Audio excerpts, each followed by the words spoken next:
This is Dan Schneider, and on this edition of the Dan Schneider video interview, I will be talking with a man named George Lane, who is an expert on the Mongol Empire, Genghis Khan, and that era in history. And when we get back, I will be spending the next hour or two talking with him about his life and career, researching that, and his books.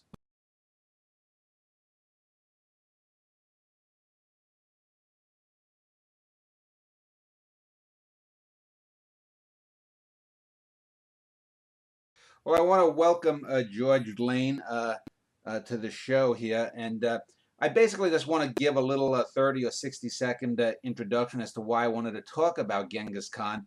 And for those people who have watched my video interviews, and this one on the Mongols is, I think, number 28.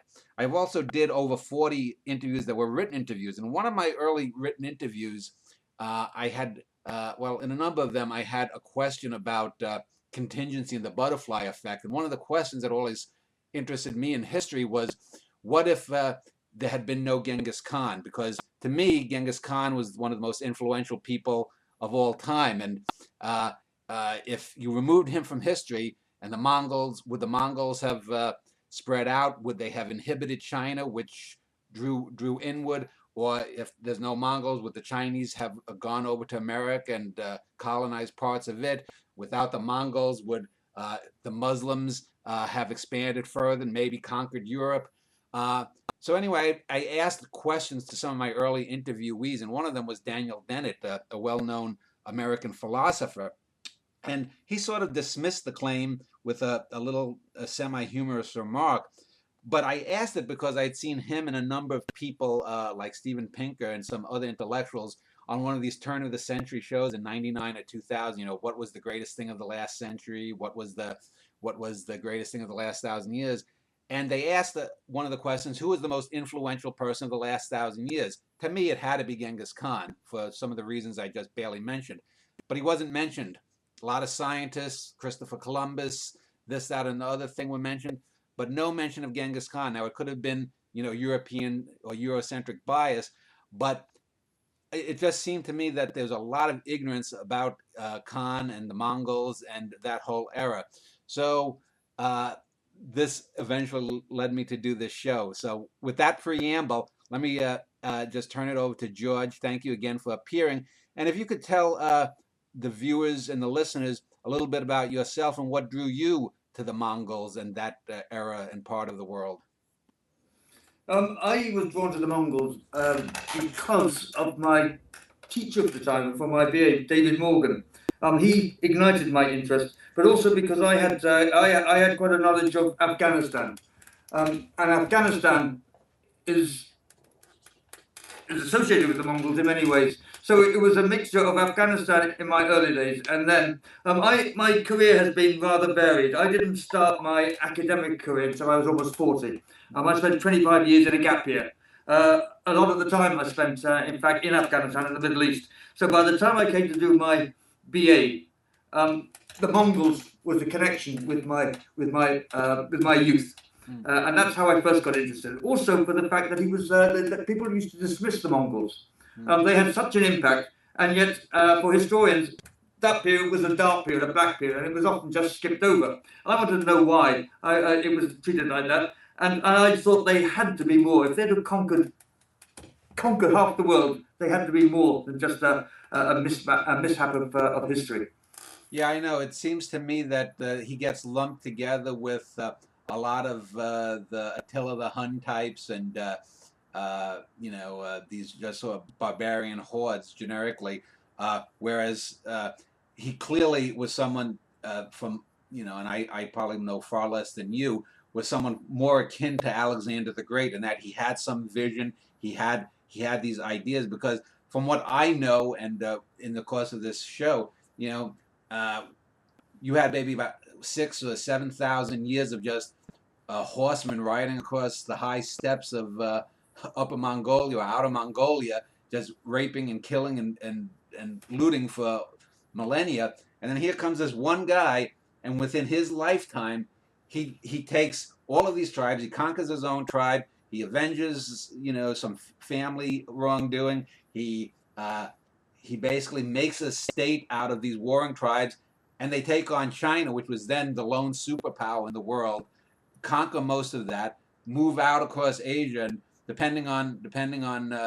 who you ask, it was either the Mongols or the Soviet Union as the largest land empire ever, and it's just remarkable because there's no precedent for that. I mean, Alexander the Great, there was the basis of the Greek empire that he expanded.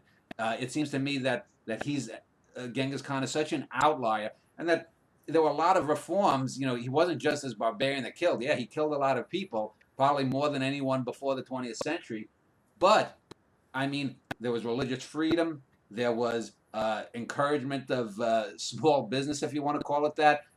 There was respect for people's differences. It was a truly, maybe the first truly multicultural society where non-Mongols could rise, as far as I know, in the I guess you call the courtly or the Khanate system. So is that some of the misconceptions that you've aimed to tackle? Well, a lot.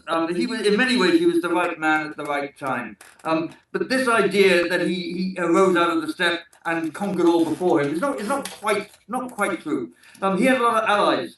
He was greeted by a lot of groups, and I think this is often a misconception that he just defeated all that was before him. No, he had a lot of help, and a lot of people allied themselves with him. He led a revolution. And I think, as I pointed out before, we often talk of the Mongols, but that's a misconception, or a misnomer, as you've touched upon. They ceased to be just Mongols within a decade or so of him riding out of the steppe in 1206. As you said, he led a multicultural movement. People joined him. The Mongols became a minority within his movement very, very quickly. So I think a more correct term would be the Chinggisids. Yeah. Of Genghis Khan. So the Chinggisids, everybody joined them in. Anyone could rise up the ranks. It was only the very top positions, the royal family, that was maybe preserved for an ethnic Mongol. Otherwise, anyone could rise up, and everybody did rise up. Well, let's in this segment focus on the man himself. He was known, I guess, initially just as Temujin, and his father was, I guess, a minor Khan or within whatever local tribe, and the sort of history of him is that he battled his own brothers. He supposedly slew one of his own brothers. He avenged his father's death at the hand of one of the rival clans. But the first thing perhaps to mention is that yes, he was one of the clans. He was one of the Mongols, but the Mongols were just one of many of the different groups. There were Tartars, there were Nayman, there were Merkids. The Mongols were simply one of these Turco-Mongol steppe groups. The man himself is a lot of the legendary, and there was the famous book that the history of the Mongol Empire. I think that was sort of early PR for the Khanate, written, I guess, around the time of Genghis Khan's death. The secret history of the Mongols. What? The secret history of the Mongols. That's right. So how much of that was just sort of agitprop from the Khanate, and how much of that do people accept as true history? Basically, it have, because there was another book which never survived but was copied by Rashid ad-Din. So some of the basic chronology is accepted. The stories of perhaps him killing his brother and what have you. The fact that his father was murdered by the Tartars, another Turco-Mongol group. That's true. The fact that he, after his father's death, his immediate family were left to fend for themselves. I mean, he was treated very badly. He had to fight his way up, and he resented the fact that the rest of the tribe deserted him, and he remembered it. He remembered it when he came to seek revenge on the Tartars who had killed his father, and on some of the other groups who mistreated him. So his early experiences of a harsh life, they were reflected in his revenge and then his eventual conquering of all of the tribes. That was his genius, the fact that he was able to conquer them and then to unite them as well. So let me just stick with who he was.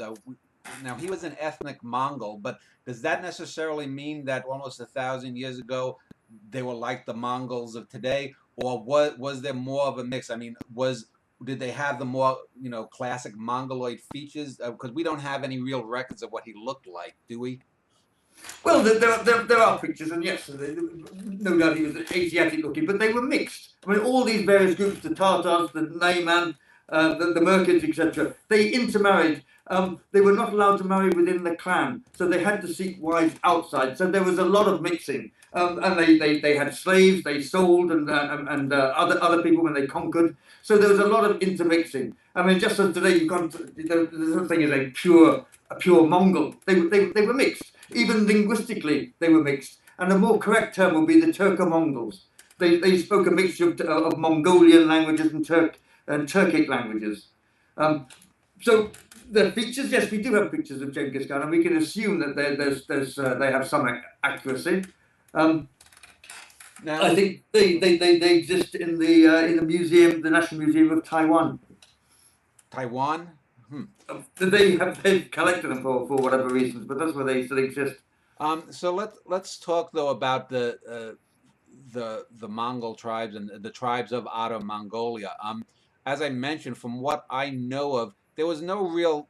They were not really considered a great threat because China, and when we talk about China, we're really talking about 4 or 5, different Chinas at the time because there was no monolithic China either. There was the Song dynasty. They were ruling in the south. In the north were the so-called the Qin or the Jin, the Gurchin. Now they were very unpopular. They ruled the North China, but they were resented by the southern Chinese, the Song dynasty, the great Song dynasty, which goes way back into history, and also by the so-called Khitans, who the Gurchin, and this is an important part of history. The Gurchin had come down from Manchuria. They had come down about 1120, and they had expelled the Song dynasty to the south, where they set up their capital in Hangzhou, and they'd expelled the Khitans. The Khitans that remained were second-class citizens.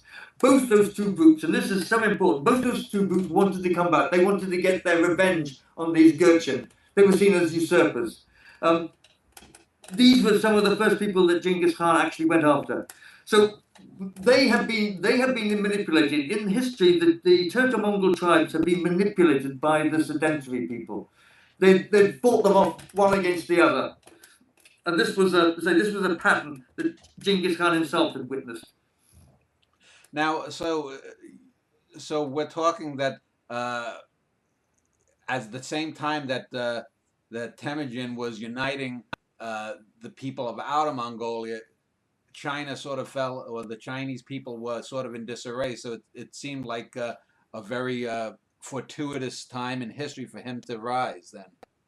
In a way, but in disarray is probably the wrong word. They were settled. The Gurchin were settled in northern China. The Song were settled in the south, but there was animosity between the two groups. The Gurchin were still manipulated. The Turco-Mongol tribes were in disarray. It's that Temujin slowly built his way up. With political skills, military skills, he was fighting one group against another. But in 1206, he managed to defeat all the Turco-Mongol tribes and he united them. But his problem was this: he had united them, but then he had nothing to feed them. They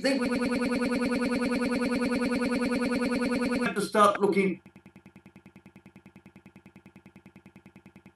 That's how they survived, by fighting each other, robbing each other. And this is something which the sedentary world had used against them. Genghis Khan had united them, but now he had to go elsewhere to get the goodies, to keep them loyal, to keep them fed. And he, of course, looked to China, and he wanted to use it. Also, remember, there's evidence to suggest that Genghis Khan had spent some time in China. There's a year of his life which is unaccounted for. Nobody knows exactly what happened to him. It was in his in sometime about 1200. He disappeared off the radar. It's believed that he spent that time in China, either as a prisoner or as a guest. We don't know. I had not heard that. So let's talk about him as a military. We talked about some of his political skills.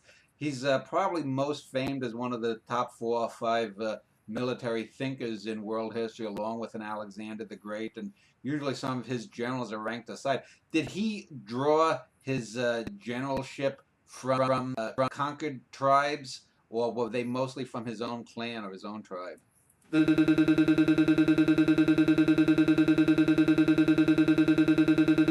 System. Hello? Yeah. He dissolved the tribal system. He realized that in a sense that was a strength, but also it was a weakness. He'd experienced a very bad side of that. So he dissolved the tribal system and he rebuilt it in a decimal way. He had at the top, he had people who had stuck by him throughout all, and he made them commanders of 10,000. They were taken from different tribes, but they were in charge. Thereafter, the commanders of 10,000 were in charge of groups of 10,000. Under that, there were commanders of 1,000. Under that, there were commanders of 100, right down to commanders of 10. This system and these new groups were built of people from all the tribes. When he conquered, the conquered people were invited to join him, and they would be fitted into this decimal system. So he had his pick of the best of not only his own men, but of the people he conquered. They were drawn into the system as well.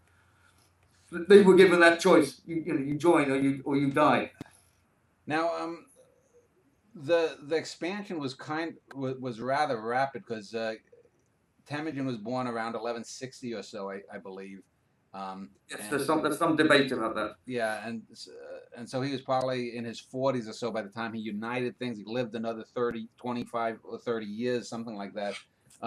So it's just remarkable that in the 20 years of how much he expanded, because and then certainly his grandsons later expanded the empire out more. Let's talk a little bit about the idea of religion, because I know the most famous European tales of going to the Khan come from Marco Polo and a few other European travelers. I think after Genghis Khan's death, this would have probably been a few decades after. What was Mongol life like for the average citizen, be it in the steppes or in the conquered areas, and what was it like within the actual court of Khan? Well, it was on the move. I mean, they had their order to continue on the move. The first city they built was built after his death, Karakoram. So they were not city dwellers. They were on the move all the time. They were mixed. As far as religion goes, yes, they were very tolerant of all religions. They were all shamans. They followed shamanism, which in itself is very eclectic. But there were Christians among some of the tribes. Very few Muslims, but there were some, and there were Buddhists. But all in all, they were tolerant. Their attitude was they would like everybody they conquered. They wanted to pray for them, just in case. Mm. In one of your emails to me, you had mentioned the Muslim, or rather the Mongols, being viewed as liberators from Islam as they expanded farther south. Was this after Temujin's death? Was this during the reign of his sons and grandsons? Not at all. This was about 1218. If I could just recap. After 1206, he had to expand. He had to keep his followers happy. He had to continue conquering. He first of all hit the Sisir, or the Tangut, so-called the Tanguts. They were semi-sedentary people, semi-nomadic peoples. He conquered them first. He then switched his eye on the Gurchins. And as I said, there was resentment against the Gurchins. He used that. In other words, he contacted the Khitans who had been defeated. They helped him. They started to teach him their own military techniques of urban warfare, of siege warfare. And the Song dynasty, they also lent help. So he started to use the old Chinese history, these resentments, and he had help in defeating the Gurchins. When he turned his attention to the west, he had not intended to declare war on the Khwarizm Shah. He had not intended to declare war on the Muslim world. He didn't realize, he didn't think that he had the military might to conquer the Islamic world. That was not his intention. not many people know it, but it's well known, but it's not recognised that he was welcomed. The reason he was welcomed is that he was trying to finish unfinished business. There was a Prince Naiman, a Prince Naiman of the Naiman tribe. His name was Kuchluk. He had refused to submit to Genghis Khan, and he had fled west. He had found haven at the court of the Karakatai. The Karakatai were Khitans who had originally fled, from northern China in about 1120. Shall I go into detail about this? Yeah, go ahead. Go ahead. They had fled for the Gurchen in 1120, and they'd ended up settling in the Islamic world, on the borders of the Islamic world. They became known as the Karakatai. Why they're so well known is that they were the first group in the Islamic world to be accepted, to be recognized by the caliph in Baghdad, and yet they were infidels. The rulers were infidels, their subjects were Muslims, and yet they were eventually accepted. They ruled what today would be known as Eastern Turkestan or Western China. Some of their subjects were Uyghurs, most were Muslims. In about 1214, 1210, this prince, this Kuchluk, the Naiman prince, he went west and he was invited into the court of the Khitans. He accepted. They gave him safety. He was free from Genghis Khan, but they were still stepbrothers, so they felt incumbent to give him haven. He accepted this, but eventually he launched a coup d'état against them with the help of the Khwarizm Shah. Unusually for stepdwellers, he was not a tolerant man, and in fact, he insisted that his Muslim subjects either convert or he would kill them. And there's a very famous episode of this Kuchluk crucifying the Imam of Kashgar, to the walls of the mosque. So the Muslims of Eastern Turkestan had a very bad time. And it was about 1217 when Genghis Khan sent out his generals to capture this Kuchluk, who, if you remember, had refused to submit. It's then, when they came to the borders of the Islamic world, it's then that the Muslims welcomed them. They welcomed them. Why? Because Genghis Khan was after this Kuchluk who'd been murdering them and been putting them down. That was the first contact that the Muslim world had with the Chinggisids. And as I say, they were welcomed, and they became loyal subjects. And this was just before Genghis Khan turned his attention to the Khwarizm Shah. But these first Muslim subjects of the Chinggisids became powerful people in the empire eventually. Yeah, you mentioned a couple of other peoples that I wanted to mention. The Tanguts is one of those people that I think was one of the first examples of what would now be called ethnic cleansing, because I think they're almost virtually wiped from history. We don't really know much about them any longer. And you just mentioned, I think, the Khwarezmids, and I think there's the famous tale of the emperor or the emissary from the Khanate being sent there to open up diplomatic relations, being killed, and then Genghis Khan sent his troops in, and they just wiped out a whole city. Is that correct? The Tanguts, yes, this is one black mark against Genghis Khan, and it has never been satisfactorily explained. You're right, the Tanguts were the first people that he conquered. However, just before his death in 1227, he went back to the Tanguts. They had rebelled, and he went back, and as you said, it's been called the first example, certainly cultural genocide ever. He wiped them out. Why this happened has not been explained. It's out of character for Genghis Khan, certainly, that he went back and he was so vicious. Various theories have been put forward. There's a very famous film at the moment called Mongol. I've seen it. I reviewed it, actually, yeah. But that whole episode of Genghis Khan in jail, that's his explanation. There's no evidence at all for that episode. His explanation, it was that the Tangut had put him in jail, and that finally he got his revenge. There's no evidence of that, but it's a theory for this missing year in the life of Genghis Khan. That Bogdanov, who made the film, that was his explanation of what happened. After Genghis Khan had conquered the eastern Turkestan, he turned his attention to the Khwarizm Shah, and he famously said, "You can be you can be the king of the west, and I can be the king of the east." He didn't think he could conquer him, but he made one mistake. When he sent his delegation, he said, "You, my son, can be king of the west. I will be king of the east." And the Khwarizm Shah said, "Who are you calling my son? My son." He took great exception to be called my son. And he ended up, he ended up killing Genghis Khan's envoys. The first envoys that Genghis Khan sent, the envoys, by the way, were Muslims. They were Muslims from this eastern Turkestan, this land which Genghis Khan had just taken over. This was a delegation of merchants. They had gone to explore this. They were killed. Genghis Khan didn't want to risk confrontation, and he sent another delegation, basically saying, "Look, this massacre was the deed of your lieutenants. Punish them, and we'll forget all about it." The Khwarizm Shah didn't. He himself ordered the killing of the second one. He robbed them, killed them, and he sent two of them back with their beards singed to reinforce his message. This was a declaration of war. Why the Khwarizm Shah did this, nobody knows. I mean, in hindsight, it's like committing suicide. But he was a man who believed in his own hubris.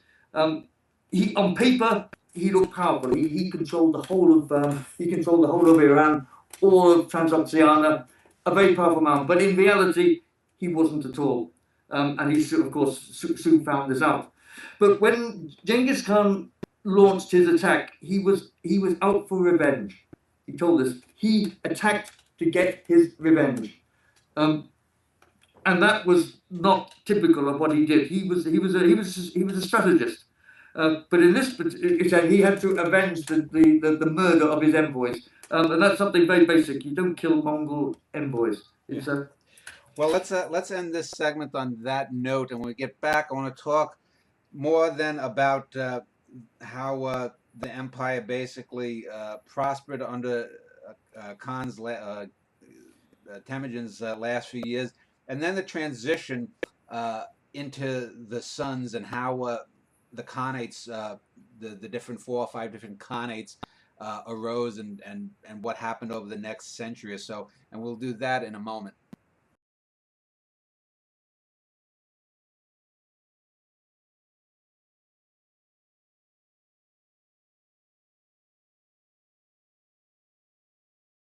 All right, in this segment, I'd like to talk a little bit about, since we've gotten the empire going, the last few years of Temujin and the transition of power, because oftentimes you see throughout history that there is a bold visionary, and then what happens is once that person passes from the scene, the whole thing goes to hell, with squabbling and whatnot. But just as Temujin, Genghis Khan, had himself surrounded himself with great military leaders, it seems that most of his sons and grandsons were pretty good leaders, both politically and militarily themselves. So let's talk about the last couple of decades before he died. What did he do to expand and fortify the empire other than conquests? I know from what I've read elsewhere that the Mongols were very tolerant and whatnot, and people were able to basically retain their own cultures. But he didn't penetrate everywhere. He didn't really get into India. He didn't really get into Indochina or southern China. And I just mentioned before the break Japan. So let's talk about some of his goals of the last couple of decades. Well, maybe this is why he survived so long, because there was a lot left undone when he died. He died, say, in 1227. He had just basically conquered the Islamic world, but as I say, that was out of revenge. So he did little other than conquer it, do a lot of destruction. He'd also sent his envoys around the Caspian Sea. This little established the Mongols' reputation for barbarity and bloodiness. They went, Jebe and Subide, his two generals, went around the Caspian. Initially, they'd been chasing the Khwarizm Shah. Remember the Khwarizm Shah who started this whole this war for the Islamic world? He had run away, literally run away after starting the war. He ran away. Jebe and Subedai went to catch him. In the end, they left him to rot in peace on the small island in the Caspian, and they continued through the Caucasus, up to the Caucasus, and they went as far as Russia. Some horror stories are told about their journey. They did just destroy, but at the same time, they were not. They were allowing people to join them. There's a very famous story told that they were confronted by the Kipchak Turks. The Kipchak Turks were related to the Khwarizm Shah's mother, who had been defeated, and she herself had been taken prisoner by Genghis Khan. They were out for revenge. They met the Mongol armies. Probably about in the Caucasus. The Mongol army were weighed down with baggage, with booty and what have you. The Turks confronted them, and the Mongols fled. They dumped all their baggage, all their booty, all their loot, and they fled.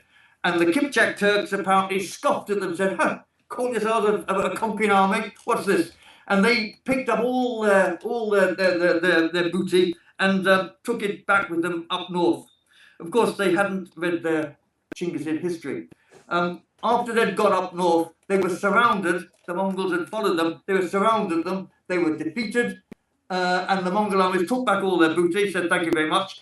And again, a legend was born. They continued into Russia. And again, they defeated the armies of the Rus. They weren't the Russians as we know them today. The armies of the Rus. They were defeated again. These were the classic knights in armor. They were defeated, and then word of these conquests started to filter back to Europe. And again, the Mongols or the Chinggis used to encourage these stories of barbarity and bloodshed. They encouraged them.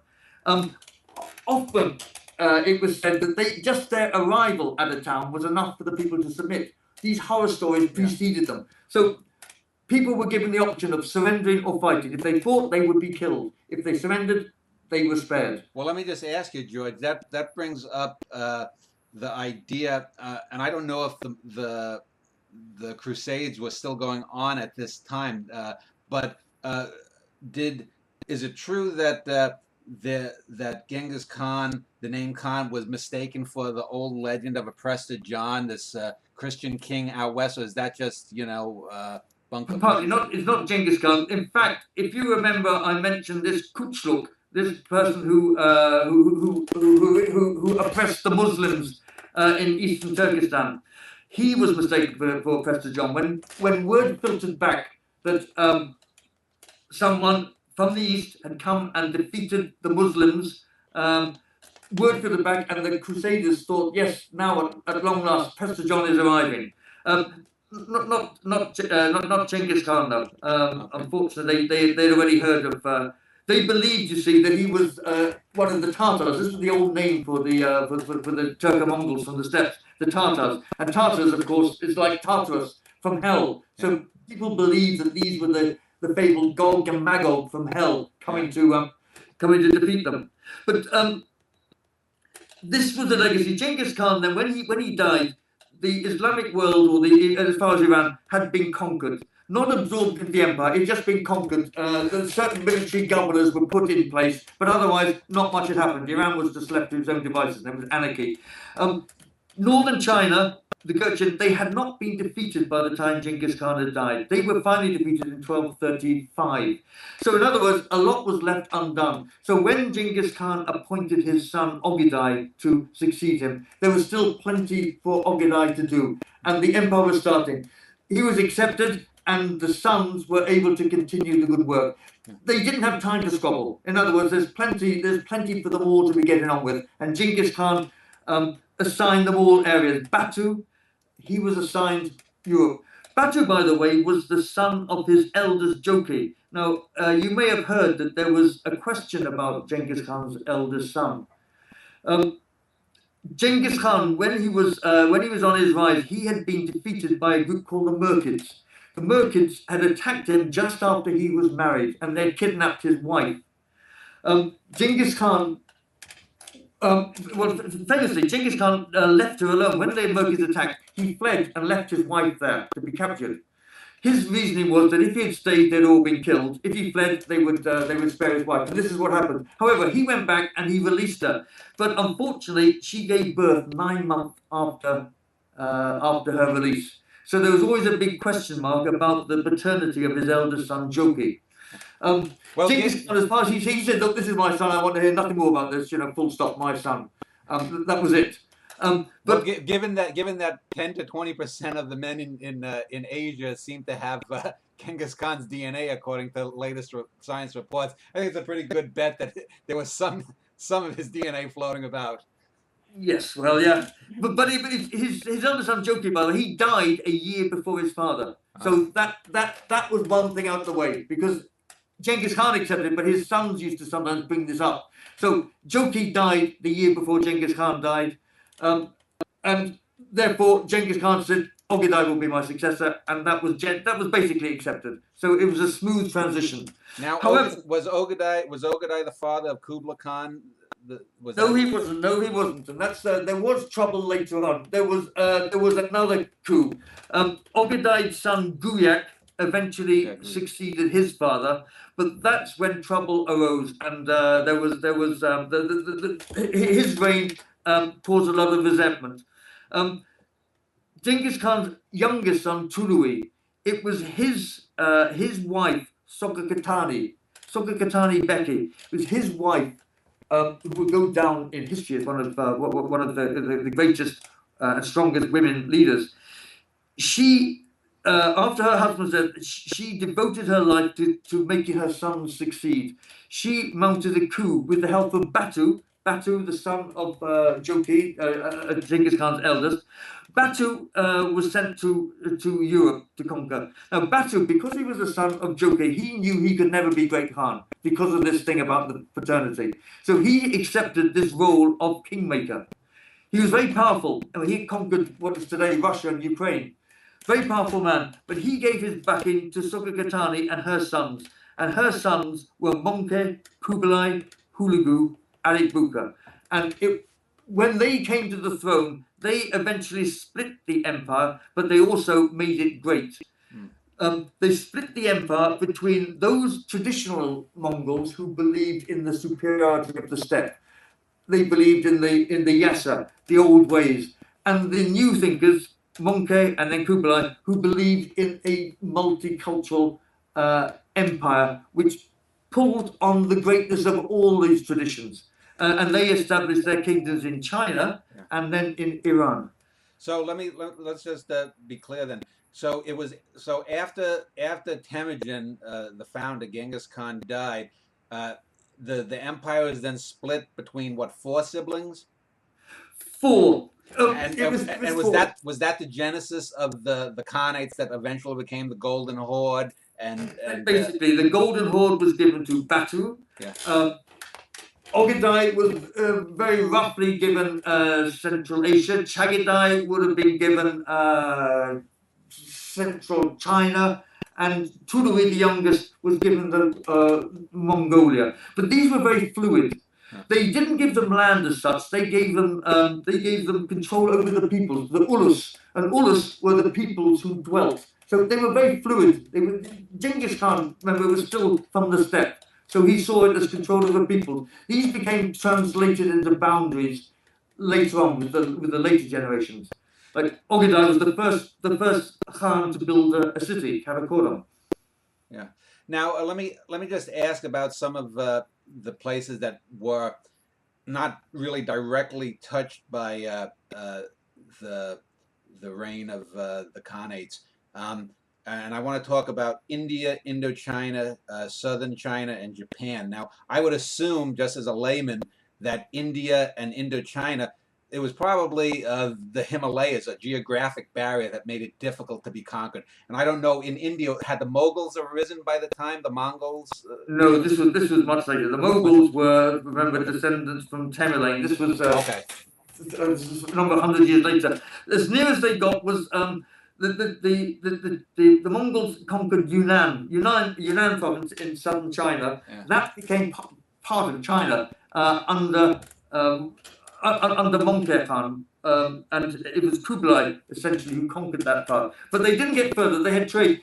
They conquered Iran, but again there were other groups who prevented them from expanding into India. So as you say, the mountains were a barrier.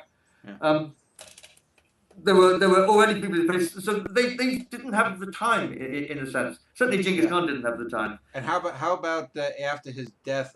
How about Korea and Japan? Because I've read that there were a couple of failed landings from Yes. Khanate fleets This was under Kublai. Korea became part of the empire. That became a winning part. That was absorbed. But two attempts were made to attack Japan. Both failed for various reasons. Probably except that the boats. They were boat builders, but the boats that the Chinese excelled at making were often suitable for inland rivers, and they use these same and the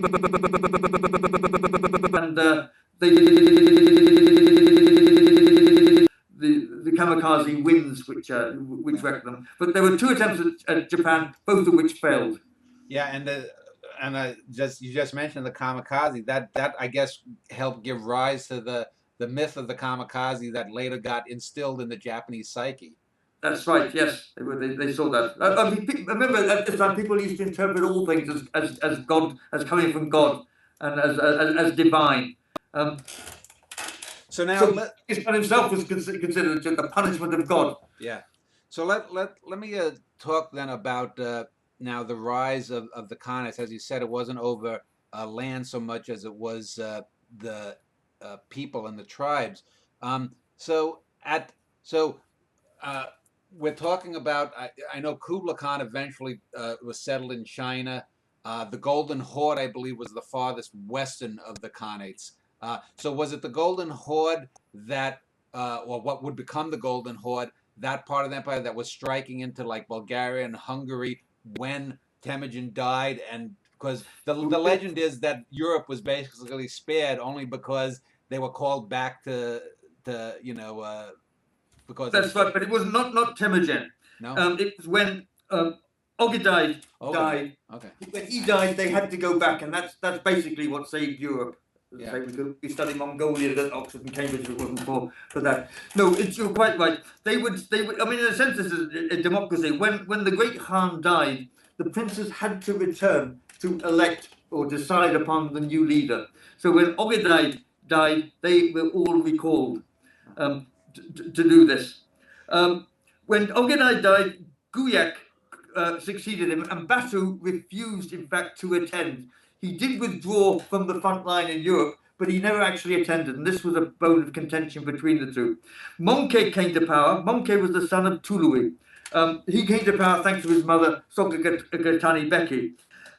That was a coup, and it eventually split the empire.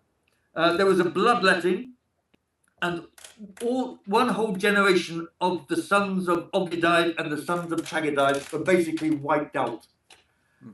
The Tuluids took over, so the Tuluids came to power. And who were they? Were they a different Tuluids were the sons of. This was Kublai Khan. They were the sons of Tului, who was married to Sokagatani Beki. Monke Khan came to power, and this is when things changed a lot. In his coronation of 1251, there was a delegation from Iran. Iran had been conquered in 1222, and since then it was basically left in the house. They had military governors, and nobody, as you know, nobody likes a military government. There was a military government. There was various other armed elements rampaging around the city. So Iran had been left in chaos. Iran, by the way, had not been Iran for about 600-700 years. Iran ceased to be Iran after the Arab invasion, the Islamic invasion, when the Muslims had come out of the West in the 7th century. Iran became Azerbaijan, Khorasan, it became Sistan, it became all these various provinces, and it ceased to be a united country. When the Iranians sent a delegation to Monkey's coronation, they asked something. Well, again, this is all written in history books, but people choose to ignore it. Monkey had his coronation, and all the people from all the parts of the empire came. A delegation from Iran came, and the delegation asked that Monkey send a prince to Iran. They asked that he send an army. They asked that he send an army, first of all, to defeat the Ismailis, that is, the assassins you may have heard of. Yes. That was their thing. They wanted that. But basically, they wanted Iran to be restored to its former glory. The Iranians were aware that an awful lot of individual Iranians were quite active throughout the empire and quite successful. Remember, when the Mongols, when Genghis Khan had conquered an area, people joined his armies, yes, but also artisans were moved around. He would get whole villages of, say, carpet makers, and he would transpose them to China. Artisans were considered booty. So there was a huge population movement during these years. Whole villages were just shifted.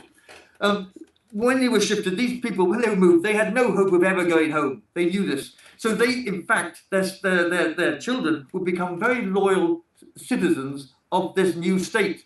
They had no hope of going home. So their only chance of surviving is that they were loyal to the Genghisid commanders who were in charge of the area. So a whole generation of migrants arose. In Iran, people saw that individual Iranians were doing quite well, and they were aware that these Persian speakers, and Persian had become almost a lingua franca of the empire.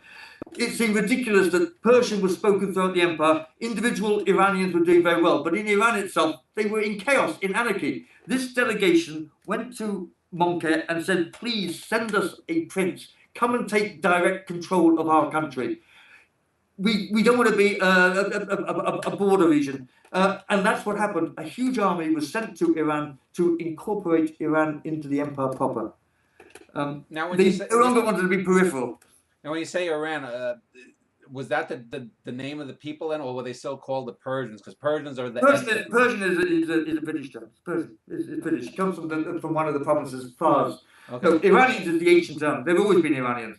Okay. But they ceased when the Muslims took over. It ceased because it ceased to be united. It ceased to be called Iran. When Hulagu, Monkey sent his brother Hulagu. He sent one brother Kublai to continue the war in China, to continue subduing China, and he sent his son, his brother Hulagu, to Iran. This was in 1254. When Hulagu arrived in Iran, Iran started to be called Iran again. This was the first time in 700 years. And as I say, if you look back at the history books, during those first years of the Muslim years, it's not Iran. Hulagu arrived and he was welcomed, and Iran became Iran again. Okay, well let me just establish the timeline. So when Ogedai died, and between Ogedai and Kublai being the Great Khan, there was about a 10 or 12 year period. And who was the Great Khan? Was that Guyuk? Okay, no. After Ogedai died, his son ruled for a few years. And that's Guyuk. Guyuk. Yes. When Guyuk died, Monkey ruled from 1250 until 1259. Yeah. Then, after he died, his brother Kublai became Great Khan. That was in 1260, and that's when the empire officially split. Yeah, but from what when Monkey became Great Khan, it was unofficially split. But because of this massacre, nobody could oppose him. 1260, they recovered, and the empire is split between Kublai and his brother Hulagu in Iran, and the northern Mongols, who were more traditionalist. Yeah. So, but let me just understand. Was the interregnum between Ogedai and Kublai, was that considered sort of a down period in the history? And not at all. No, because Monkey was one of four brothers. They were all the so-called Tuluids. Monkey, Hulagu, who went to Iran, and Kublai, who went to China. Kublai and Hulagu were brothers. Iran became subdued. It became the Ilkhanate. That was in 1258. The Ilkhanate was founded. In 1279, the Yuan dynasty was founded. That's when Kublai finally subdued China. Yeah. China took a little bit longer to be subdued. It wasn't a pitched battle. It wasn't basically it was the Chinese bit by bit going over to Kublai's side. It was a protracted war. But in 1279, China officially became part of the empire. You had the Yuan and you had the Ilkhanate in Iran, and they were united. Okay, so because Kublai Khan is the most famous of that generation, I just want to establish him. So he has the most people. He's basically, I guess, considered the more, if not by blood lineal descent, but that's considered more of the real power, is it not? The other Khanates out west, was sort of going their own way. But if we're looking for sort of the cultural history or the effect, the biggest effect, is Kublai considered the most powerful and the most influential? Yes, certainly. He came to power in 1260. He was only recognized by Hulagu in Iran, but in fact, he was. The Khanates were briefly united in 1305, and it was a Yuan Khan who was the thing. So, in reality, yes, he continued to be the strongest. Recognized by Hulagu in Iran. So Iran and China were politically united. Yeah.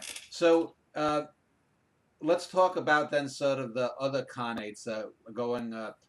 We have maybe 4 or 5. So the Golden Horde, was that what eventually founded the more modern? The Ottomans were the Ottomans already established, or did they come from? No, they're not really connected. The Golden Horde ruled in what is today Russia and Ukraine. They were the majority of the people there were Turkic and Turkish speaking, and in fact they became quite early on. They became Turkish speaking almost officially. Mongolian was still we've got records written in Mongolian in Iran right up into the 1400s, up in the 1300s. We've got Mongolians written, but in the Golden Horde, the Chipkat Turks predominated, and it became very much the dominant peoples with Turkic. They were powerful, but because of their history with the paternity, they could never take on that role of being the great Khans. The Chagidides and the Ogidides continued in the steppelands, and they maintained their traditions and their connections with the steppe. But because of that, they became almost peripheral to other things. The power and the majesty of the state remained with China and Iran. Now, I just because a lot of names are thrown out here, I just want to just ask it now. I know you mentioned when I mentioned the Mongols, you talked about Tamerlane. He's not considered. He's in no way a lineal descendant of Temujin and his family. No. But was he? Did he arise out of one of the Khanates later, a few centuries later? Yes, he used the Chagidide Khanate in order to get legitimacy. He married a Chagidide princess, and this is how his official title was the royal son-in-law. So he had a Chagidide Khan in his pocket. Nobody knows the name. I forget the name. So, in actual reality, Tamerlane wasn't the great Khan. He was the leader, but in fact he had a Khan who was his senior, and he married a wife to get himself legitimacy. When he died, his descendants, of course, founded the Mongols, and they moved to India. Okay. So but there's and the same with the Ottomans. There's a lot of dispute about where exactly the Ottomans came from, but there's some say that they were a breakaway group from the Golden Horde, the so-called Nogidides, a breakaway Khan from the Golden Horde, is supposedly founded the Ottomans in Anatolia. But again, that's disputed. Well, let me just end this segment, and I want to focus on first the accomplishments of Kublai Khan, and then I want to go back and talk about the actual mythic death of Genghis Khan or Temujin. So I want to, with Kublai, since he's after Genghis, he's considered, I guess, the greatest of the Khans. Let's talk about his influence in China, because it seems to me that of all the dynasties of the last 2 or 3,000 years, his may have been one of the briefest ones, but it seems to me to have been inordinately important. Or am I wrong on that? I think you are. He founded the Yuan dynasty. The Yuan dynasty lasted from, say, 1260 until 1369. It went into slow decline after his death. He died in 1294, and it went into slow decline. But it was still taking, for example, the modern Chinese historians, they've been resentful because they viewed the Mongols as foreigners. So they've often downplayed any influence and any importance. But in the last 10 years, that attitude's been reversed, and now they're recognizing that this was a very important time, and culturally, a very rich time. For example, for ceramics, there was trade. If you've got to remember that China and Iran were linked. They were linked by trade routes and culturally. So there was a lot going on between the two, especially ceramics. The period is also famous for its drama. Not many people know, but apparently Yuan drama was famous. They've often been put down, but I think it's an exciting period for me to research, because so much now is coming to light, and it's, say, finally been recognised for the importance it was. Well, let me then end this segment and going back to Temujin, because other than maybe the Gordian knot that Alexander supposedly came upon, Alexander the Great, the death and the burial and the mystery of the body of Temujin Genghis Khan, I think one of the great sort of mysteries of world history. So if you could talk a little bit about first the myth, and then what we know now, if we know anything about where possibly his body was, because the Egyptians celebrated their kings and burial sites, and they were raided and looted and whatnot. So I would assume that the Mongols and Temujin didn't want this. The opposite. They apparently they buried their kings with a lot of the jewels and loot and what have you, but it was always kept secret, very secret. There's a story told in Rashid ad-Din that the body of Genghis Khan was put under the ground, and then all the men who were involved in the actual burial were murdered afterwards. Yeah. How true that was, who knows? But now there's people who regularly appear claiming that they've found the body and they're digging it up and what have you. But it's not known. I probably know as much as you. Periodically people say they've discovered where it is, but we don't know. I believe the Japanese are nearest to discovering it. Okay. Well, let's end this segment, and in the next segment, let's talk about sort of the decline and fall of the Khanates, or all of them, and their legacy afterwards, and we'll do that when we get back.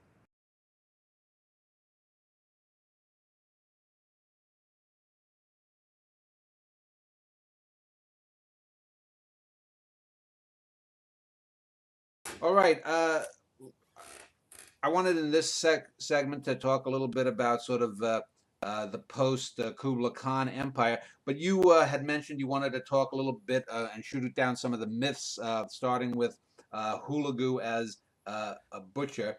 So go ahead, George.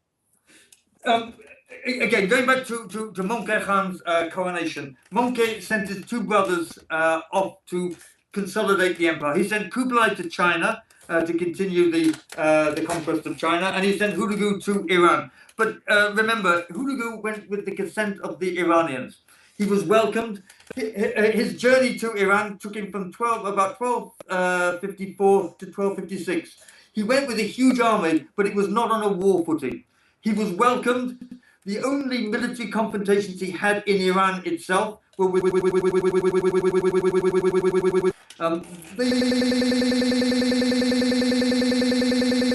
it had been requested that they be destroyed. In 1256, Hulagu destroyed the headquarters of the Ismailis, Alamut.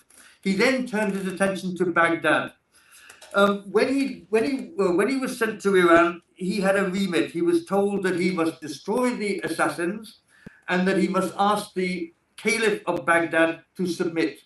Now, Hulagu, his court was full of Muslims, Iranian Muslims, the most famous of whom was Javani, the historian. That's why we know so much about this period.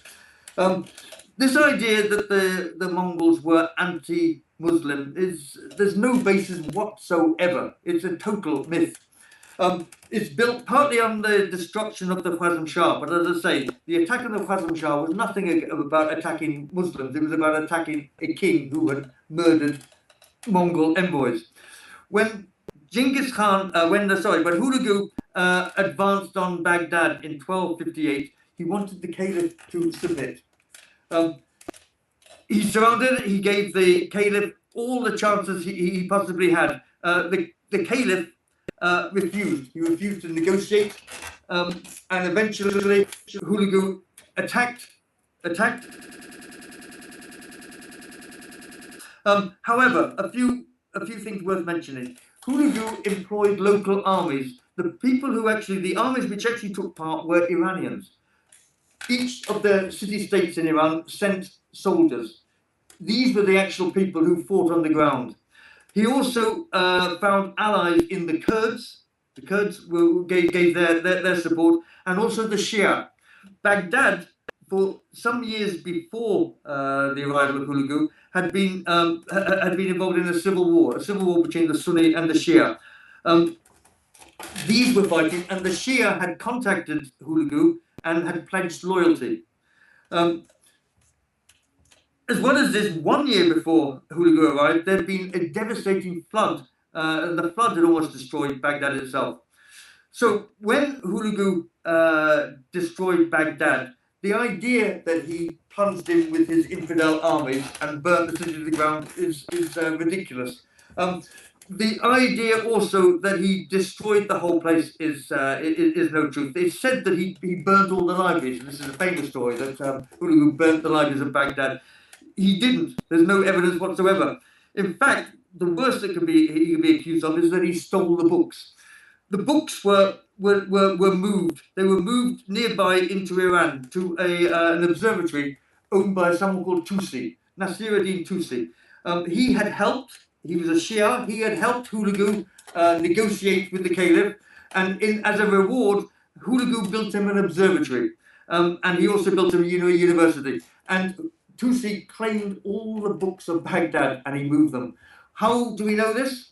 We've got sources close to Tusi, but we also have Mamluk sources. People from Baghdad, they accused Hulagu and Tusi of being a thief, and they were angry that he had stolen their books. So again, common misconceptions. The idea that Hulagu burnt Baghdad to the ground is not true. He didn't destroy the libraries, and the destruction was selective. Okay. Before we get into, as I mentioned, the decay, I was just looking at some of the notes you had sent me. You had also said you wanted to talk about the Salafist movement. Yes. The modern day Salafist movement, it finds its roots in a thinker from this time. One of the reasons that the Mongols in general, but Hulagu in particular, is known as being an infidel and anti-Muslim is because of the Mamluks. The Mamluks, who by the way, ethnically they were Mongols and Turks, but they were great enemies of the Ilkhanate. The Ilkhanate was ruled by Persians. The Mamluks, soldiers were Turks and Mongols, but the people were Arabs, and that's centuries-old rivalry between Arabs and Turks. The Mamluks were converts to Islam, and they accused the Persians of being infidels, ruled by infidels. Their champion was someone called Ibn Taymiyyah. Ibn Taymiyyah was a fundamentalist thinker, and he would not accept that Persians and Mongols could be proper Muslims. His thoughts and his ideology is at the basis of a lot of Salafist and jihadist thinking to this day. And as I say, if you go online and download Ibn Taymiyyah's books, you'll probably get a phone call from MI5 or the CIA or whoever. People who download Ibn Taymiyyah's thoughts are viewed rather suspiciously.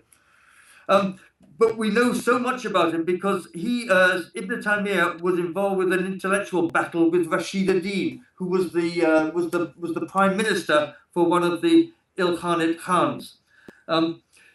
Rashid ad-Din, his interpretation of jihad has been basically a battle with your own soul, about cleansing and fighting the evil within your own soul. Contradicted Ibn Taymiyyah, who said that jihad was fighting the infidel, destroying the infidel. So that battle which they played out in the medieval courts has been played out to this day. Okay, well, let me ask a few questions that getting to some misconceptions. Now, I know if you look online, you'll see maps of the supposed extent, the largest extent of the empire. Number one, at what point was it at its largest extent?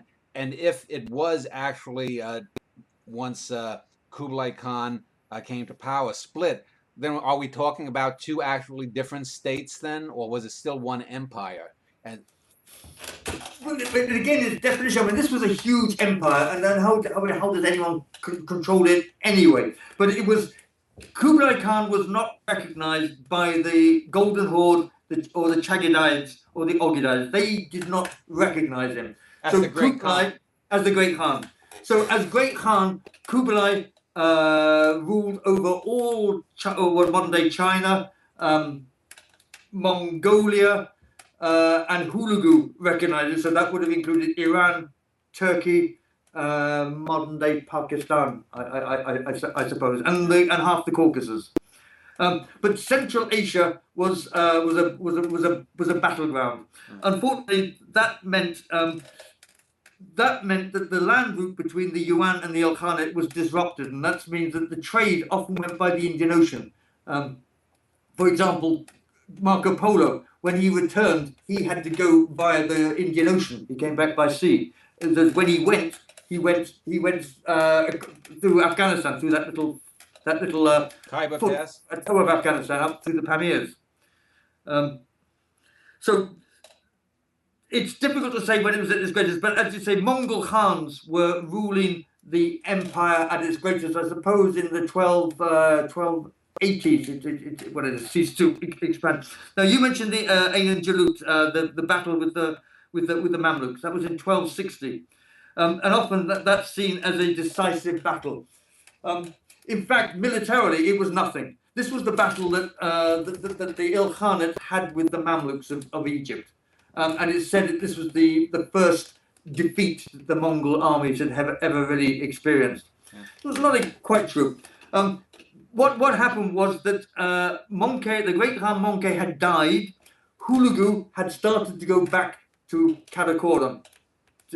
While he was away, the Mamluk army attacked the remnants of Hulagu's army in Palestine, Ain and Jalut, and it was defeated. That's all, nothing more. Hulagu came back, and there was a stalemate. But that was all the battle. But symbolically, word got out that the Mongols were not invincible, and suddenly that's why it's so important. So after that, by the way, it was then when Kublai launched his attacks in Japan. Two more very well publicized defeats. So before the year 1300, Kublai Khan died. Did the empires and the Khanates then just slowly split into smaller and smaller factions? Did the Mongol Empire not get defeated, but just sort of go out with a whimper rather than a bang? Well, yes and no. They were briefly united in 1305. All of them, all the parts were briefly. Nothing much happened. It's said that the Golden Horde, in one form or another, survived until the 18th century, but again, that's disputed. The Ilkhanate, they survived until 1335. After the death of the young Abu Said, he had no son, and so there was civil war, a dispute, and that was it. The Mongols never returned from Iran, but they were just absorbed. In China, the Yuan Empire was defeated, and he actually rode back to Mongolia with his army. But again, this idea that the Mongols left China is ridiculous. I mean, the Yuan court, or the peoples who the Genghisids, there were millions and millions of them. The emperor left with a few hundred soldiers, his court army. So the Mongols left China. No, it's playing with words. So they were just absorbed by the Ming when they came. The same with other groups. The Chagidaids, they were simply absorbed by various groups. Tamerlane, of course, when Tamerlane came along, he was another great conqueror, and these various peoples were absorbed into his states. So it's not easy to say the Mongol Empire finished here. Yeah. So when is it generally accepted that the Mongols have passed from, if not, they might have still existed in some parts, but being a superpower, being the Asian superpower? Oh, but by 1350 they were on their last legs in China and everywhere. So we're Iran, talking. So we're talking basically that the Mongol Empire lasted about a century and a half, basically, classically speaking. So let me ask then a couple of questions more specifically. What, starting with Temujin and through some of the military, and I don't know if you're a military tactician, but what were some of the military tactics that made them so successful against armies that, as you mentioned, was sometimes 2, 3, 5 times the size? The subterfuge, I suppose. But obviously they were very skillful horsemen. They could fire on horseback and fire behind. So they were extremely efficient and effective horsemen. But they did have a lot of techniques. I've already mentioned this one, that they feigned retreat, and then they would conduct ambushes. Yeah. They would, for example, they would often, when they stopped at the night, they would light campfires, hundreds of campfires. So from afar, they would often appear much greater than they actually were. When they galloped, they would drag small trees and bushes behind them. In other words, to create this great dust clouds. Yeah. Again, it gives this impression that they're great bigger. They created this myth of their invincibility and also of their barbarity. People were so fearful of them that they often just submitted. There's stories that told that apparently Mongol lined some people up ready to kill them, and he had forgotten his sword. So he told people to stay in line while he went to get his sword. And when he came back, they were still there waiting to be beheaded. All sorts of these stories went around about how many are true, who knows. But they were very successful, and until in Jalut, it was said they'd never be defeated. In fact, not quite true, but... Well, let me ask about the technology, military technology. Did the empire contribute anything in terms of the development of spears or crossbows or anything else? Gunpowder. Gunpowder? They bought gunpowder. They bought gunpowder from China and introduced it to the Islamic. That's still controversial. One reason it's a bit controversial is that in the Islamic sources, the Muslim sources, there's no direct reference to gunpowder. But this could simply be that they didn't realize. A lot of the people didn't realize what the gunpowder and what this was. There were odd things to fire sticks and one thing and another. And by carefully looking, it's reckoned that they started to use gunpowder in the battles against the Mamluks. But again, that's still a bit controversial. There's a scholar called Stephen Hoare who's been writing about this recently, and said, in fact, there was a lot more widespread than they've been credited with recently. Let's talk about some cultural things in the arts or things in medical advances, scientific advances. Did the Khanates were they encouraging of technology and medical advances? And you had mentioned a little bit, I think, of drama. Talk a little bit about the arts and sciences in the Khanates. Very much so. It was a huge period of cultural exchange. That, I think, is their legacy. Not the when they came roaring out of the steppe with Genghis Khan, yes, it was all plunder and what have you. But that whole period it was gone by the 1230s. Um, they were very sophisticated and cultured people. They it's often been said that they were the muscle, and it was their Persian and Chinese advisors who actually ran the empire. This isn't true. It was Genghis Khan and his close advisors. They did. We know a lot about the cultural exchange because of someone called Rashid ad-Din, and he's charted this. But medicine, history, of course, um, plants, uh, agriculture, ceramics, action art, um, the gold thread brocade. Uh, to mention the Mongols, if we think, if we think of ancient Rome or whatever, we often think of the kind of things they did for leisure. Um, uh, Lion baiting or hunting. The Mongols used to put on debates. They had intellectual debates. They used to stage this at all the courts all the time. They were very thirsty for knowledge, and they surrounded themselves with knowledgeable people right from the beginning. They set up universities. For example, there was the Hanlin set up in China. This was twinned with the observatory I mentioned in Iran, and they exchanged intellectuals, philosophers, thinkers would go from one to the other, and the courts would encourage this at all times. All Mongol courts. So this was a period of great cultural expansion, and the Yuan and the Ilkhanate in particular, they took the best out of the cultural contributions from the various groups which made up their courts. There was an exhibition recently in Los Angeles and I think it was in New York, on the arts of the Genghisids. It was wonderful, and just to look at the art that was produced and to think of these people as barbarian is a complete contradiction.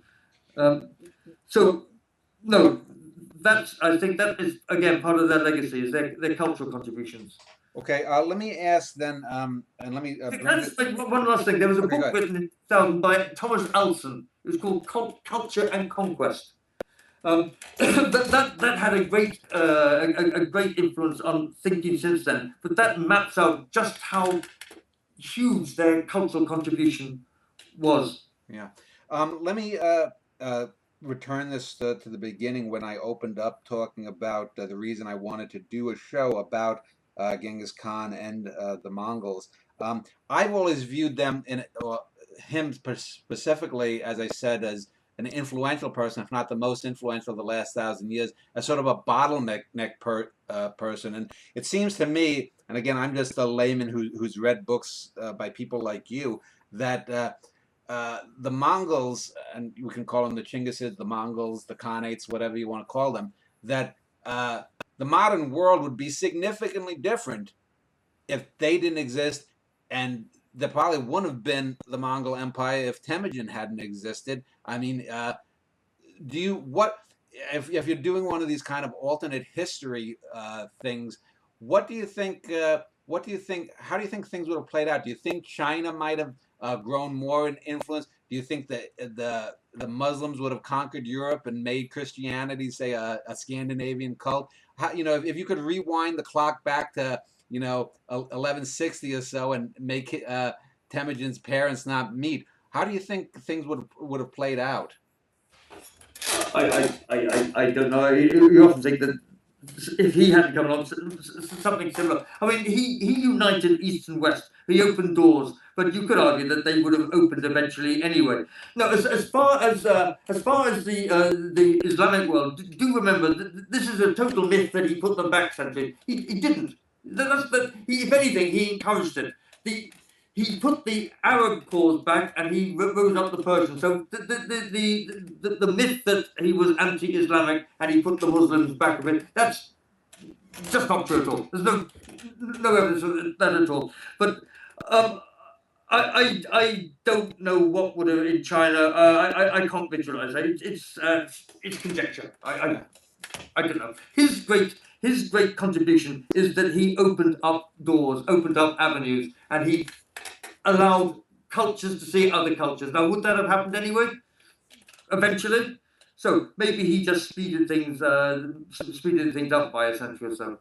Okay. Well, let's end this segment. We'll get back. We'll wrap up the interview, and I'll give you a final say on anything else you want to talk about. We'll do that in a moment.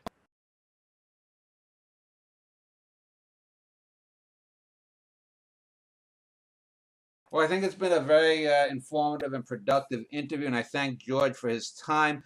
I want to, in this final segment, just give George a chance to talk about what he's got coming up in his own research. But I just wanted to, before he does that, just ask him if there's one or two major points or myths that you want to dispel about Temujin, the Khanates, the empire. What would they be? I think the legacy is positive rather than negative. I think the picture that's often given or painted of Genghis Khan and the Chinggisids concentrates on the brutality of the first decade or so, and not enough on the cultural legacy which they've left. My own research has been concentrating on China during this period. They were far closer than people have appreciated. At present, I'm working on finishing off a book on Hangzhou, which is a large Chinese town near to Shanghai. This was the capital of the Song, and it became the cultural capital of Kublai's Yuan dynasty. I discovered there a mosque with 21 tombstones written in Persian, which we in fact dug up in 1921. This points to the presence of a substantial Iranian community living in Hangzhou. They'd gone out there in about 1284, apparently at the invitation of Kublai. Again, there was rich contact between China and Iran, and now with the Chinese themselves recognizing that the Yuan was an important period, I foresee a rich future in this direction of research. Okay, well, then just end this interview, and if you have any going on any other future digs or what's coming up in the next year or two for you in terms of either books or your own research. I've got a book by Oxford University Press, which is in the process of coming out. That's looking at this is a new look at the Mongols in general from a more positive perspective. Myself, I'll be traveling out again to China, seeing what else I can discover. But again, looking for these contacts between China and Iran. I hope also to go to Iran. The same thing, because we haven't got that much evidence of of Chinese presence in Iran. We know they were there, but there's not much hard physical evidence, and I'd be delighted if I could find that. But I live in hope. Well, I want to thank you for your insights and especially your exuberance. It's always good to have someone who really loves to talk about their métier. And for anyone who enjoyed this interview about the Mongol Empire with George Lane, you can look below this video and you'll see a link to George's homepage, and you can find out more about him or contact him if you have any questions. Just for people who are watching my show, in the next week I will have another show on poetry translation and one talking with a physicist about the meaning of existence. So we've gone from the Mongols to poetry to existence. So again, George Lane, thank you for your time. Thank you.